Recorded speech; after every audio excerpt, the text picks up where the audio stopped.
बिस्मिल्लाहिर्रहमानिर्रहीम dear student, हमारे पास जो लेक्चर नंबर हमारे पास 15 है। हमने इसके चैप्टर के जो है वो 14 लेक्चर ले लिए। हमारे पास लास्ट लेक्चर है जो कि इस चैप्टर का है और वो हमारे पास 15वां लेक्चर, यानी ये हमारे पास लास्ट टॉपिक। इसके बाद हमारा जो चैप्टर ये कंप्लीट हो जाएगा, बाकी मजीद बस एक्सरसाइज रह जाएगी हमारे पास। तो आए ज़रा डिस्कस करते हैं हमारे पास मेटल्स क्या होती हैं। तो हमारे पास ये जो क्वेश्चन है वो ऐसे आपको आएगा कि metals, define metals, what are their properties, इनकी प्रॉपर्टीज़ क्या होती हैं। तो वो हमारे पास काम है। चलें आए ज़रा मेटल की तरफ आते हैं। मेटल्स हमारे पास क्या होती हैं, इसकी डेफिनेशन हम यूँ करते हैं मेटल्स की। हम कहते हैं an element that tends to lose electron forming positive ions. पहली बात यहाँ तक डिस्कस पहले करते हैं। हम कहते हैं कि हमारे पास वो एलिमेंट जो क्या करते हैं, अपने इलेक्ट्रॉन को लूज कर देते हैं और पॉजिटिव आयन बनाते हैं। क्योंकि हमें पता है कोई भी चीज़ जो है वो इलेक्ट्रॉन जब वो लूज करती है उस पर पॉजिटिव चार्ज होता है, वो डिवेलप हो जाता है, यानी पॉजिटिव चार्ज इस पर आ जाता है। तो हम लिखेंगे यहाँ पे an element that tends to lose electron forming positive ions and good conductor of heat and electricity. ये आपने दो बातें की हैं। डेफिनेशन हमारे पास दो पॉइंट्स में आ गई। पहले हमने कहा कि एलिमेंट जो होना चाहिए वो इलेक्ट्रॉन लूज़ करने की कैपेसिटी रखता हो, यानी लूज़ करने का मतलब वो पॉजिटिव आयन बना सकता हो। दूसरी हमने बात की they are good conductor of heat and electricity, यानी वो बिजली का अच्छा कंडक्टर होना चाहिए। अच्छा भी हमारे पास आगे ये हमारे पास डेफिनेशन है मेटल्स की बात करते हैं। तो हमारे पास पहला ग्रुप है, दूसरा ग्रुप है, ट्रांजिशन मेटल्स हैं। काफ़ी ज़्यादा जो हमारे पास मेटल्स हैं जो कि पीरियोडिक टेबल में लाया करती हैं। तो उसमें सबसे पहले प्रॉपर्टीज़ की हमारे पास बात है। अगर आप एग्जांपल की बात करते हैं तो वहाँ पर हमारे पास सोडियम, मैग्नीशियम, कैल्शियम, ये सारी चीज़ें हमारे पास आ जाती हैं। ये मुख्तलिफ एग्जांपल हैं मेटल्स की। मज़ीद हमारे पास जो टॉपिक है वो था मेटल्स और प्रॉपर्टीज़ की तरफ बढ़ते हैं। हमारे पास पहली प्रॉपर्टी है मेटालिक लस्टर। जो लस्टर होता है ये कहते हैं चमक को कहते हैं। ये हमारे पास किसे कहते हैं, चमक को कहते हैं। यानी जो मेटल्स होती हैं, जो भी मेटल होती है उसकी अपनी एक महसूस चमक होती है, शाइनी सरफेस उनकी होती है। इसका मतलब है जो मेटल्स होती हैं इनकी पहली प्रॉपर्टी ये है कि इनमें जो प्रॉपर्टी पाई जाती है वो मेटालिक लस्टर इनमें पाया जाता है, यानी मेटालिक चमक इनमें होती है। फॉर एग्जांपल आप कोई भी चीज़ अगर आप मेटल्स वगैरह नहीं लेते हैं, आप गोल्ड ले लेते हैं, यानी सोना वगैरह, उसकी चमक अपनी महसूस होती है।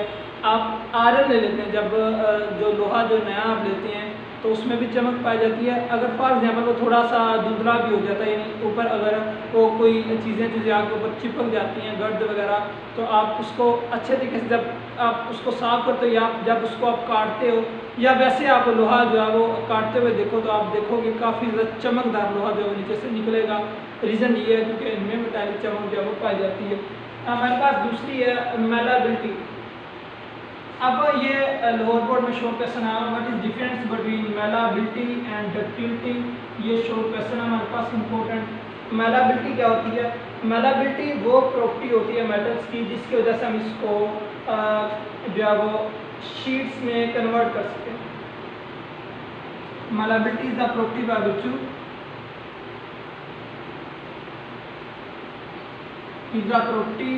Bye which metal can be drawn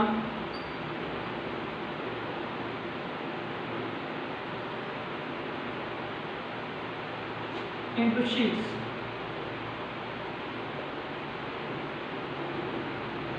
हमारे पास मेलाबिलिटी हम कहते हैं मेटल्स होती हैं उनको हम क्या करते हैं, उनको हम शीट्स में कन्वर्ट कर देते हैं। फॉर एग्जांपल आपने सोने के जो वर्क हैं वो देखे होंगे, यानी गोल्ड फॉयल, इस तरह सिल्वर के भी होते हैं, चांदी के वर्क भी होते हैं। इसका मतलब हमारे पास एक मेटल थी, लेकिन मेटल को हमने क्या किया, उसको हमने चादर में कन्वर्ट कर दिया, एक बारीक लेयर जो है हमारे पास शीट की उसमें कन्वर्ट कर दिया। तो जो मेटल्स होती हैं उनमें ये चीज़ पाई जाती है कि हम क्या कर सकते हैं, उनको शीट्स में कन्वर्ट कर सकते हैं। इसके अलावा अगर आप लोहे की आप चादरें देखते हैं, यानी शीट्स आप देखते हैं जो कि टेबल के ऊपर लगी होती है, इसका मतलब है जो बस मेटल्स होती है उनको आप क्या करते हो, आप उनको कन्वर्ट कर सकते हो, जिसमें शीट्स वगैरह में कन्वर्ट कर सकते हो। मज़ीद अगर हम डक्टिलिटी की बात करते हैं तो मेटल्स आर डक्टाइल। जो मेटल्स होती हैं वो डक्टाइल भी होती हैं, डक्टिलिटी में पाई जाती है। अब what is mean by ductility, ductility क्या होती है, तो हम इसमें ये लिखेंगे the property of metals by which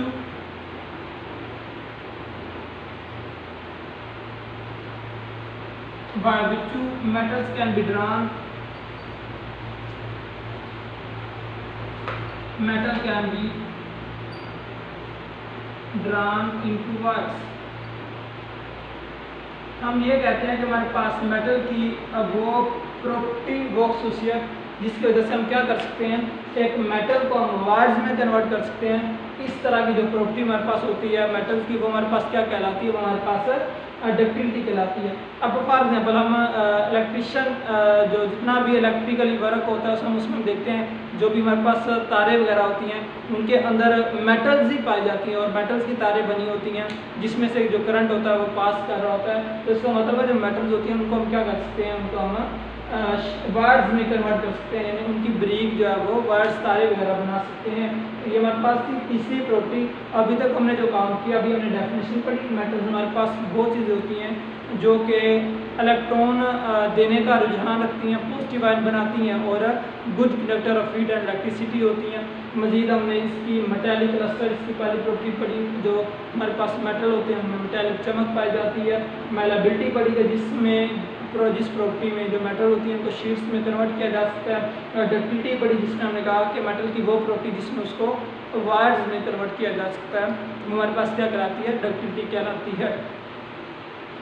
मज़ीद हमारे पास आगे चौथी प्रॉपर्टी क्या आ जाती है, मेल्टिंग एंड बॉइलिंग पॉइंट। जो भी मेटल्स जो होती हैं उनके मेल्टिंग और बॉइलिंग पॉइंट काफ़ी हाई होते हैं। आपने लिखना है कि they are high melting and boiling point,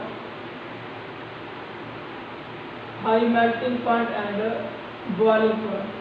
इनके मेल्टिंग और बॉइलिंग पॉइंट क्या होते हैं, वो काफ़ी हद तक ज़्यादा होते हैं, यानी इनके मेल्टिंग और बॉइलिंग पॉइंट होते हैं वो ज़्यादा होते हैं। अब उसके बाद हमारे पास जो फिफ्थ इसकी प्रॉपर्टी आ जाती है वो आ जाती है ionisation energy.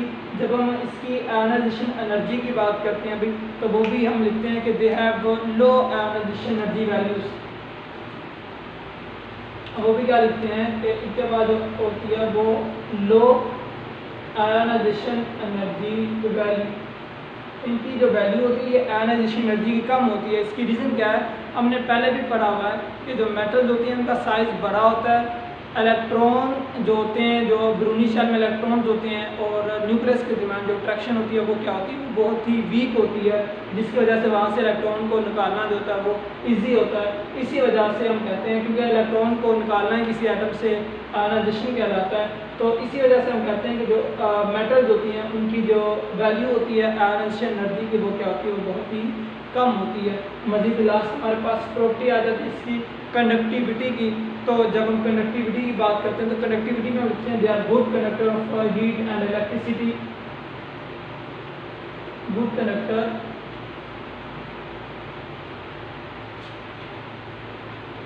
Of heat and electricity. हम कहते हैं बिजली के और हरारत के बहुत अच्छे कंडक्टर होती हैं मेटल्स, क्योंकि अभी हमने बात की है, अभी हमने डेफिनेशन में पढ़ा था कि मेटल्स वो होती हैं जो कि इलेक्ट्रॉन लूज करके जब आयंस भी बनाती हैं और उन्हें कंडक्टर होना चाहिए गुड इलेक्ट्रिसिटी और हीट का। तो इसका मतलब है ये बहुत ही अच्छे कंडक्टर होते हैं, यानी इनमें से जो बिजली वगैरह होती है और हरारत जो होती है वो आसानी से पास कर जाती है। इस पहले हमने वो प्रॉपर्टीज पढ़ी, इसमें हमने मेल्टिंग और बॉइलिंग पॉइंट्स पढ़ा। मेल्टिंग और बॉइलिंग पॉइंट की जब हमने बात की, हमने कहा दिया high melting and boiling point, उनके मेल्टिंग और बॉइलिंग पॉइंट काफ़ी ही ज़्यादा होते हैं। आयोनाइजेशन एनर्जी जो वैल्यू होती है वो कम होती है, रीज़न बताई क्योंकि इनका साइज जो होता है वो क्या होता है, वो ज़्यादा होता है, इसी वजह से इनकी वैल्यू जो होती है आयोनाइजेशन एनर्जी की वो कम हो जाती है। कंडक्टिविटी की जब हमने बात की, हमने कहा कि ये बहुत ही अच्छे कंडक्टर होते हैं हीट और इलेक्ट्रिसिटी के। तो ये हमारा लास्ट टॉपिक था चैप्टर नंबर 4 का, 15 नंबर वाला ये हमारे पास लेक्चर था। तो इंशाल्लाह मेरे ख्याल से ये चैप्टर बहुत ही ज़्यादा इंपॉर्टेंट है। चैप्टर नंबर जो 4 है कम्प्लीटली बहुत ज़्यादा इंपॉर्टेंट है। दूसरे नंबर पर कंट्रीब्यूशन जो होती है वो इसी चैप्टर की होती है एनुअल के लिहाज से, तो इसी वजह से आपने अच्छे से इसकी तैयारी जो करनी है और मज़ीद ज़रा क्वेश्चन वगैरह जो है वो आपने अच्छे से करने हैं। इंशाल्लाह तो करता हूँ ऐसे कि आप लोगों को समझ तो आ गई होगी। मज़ीद फिर भी अगर कोई कसर वगैरह रह गई तो इंशाल्लाह वो भी दूर आपकी हो जाएगी ज़रा रिवाइज़ करने से। तो इंशाल्लाह तब तक आप इजाज़त दीजिए। अल्लाह हाफ़िज़।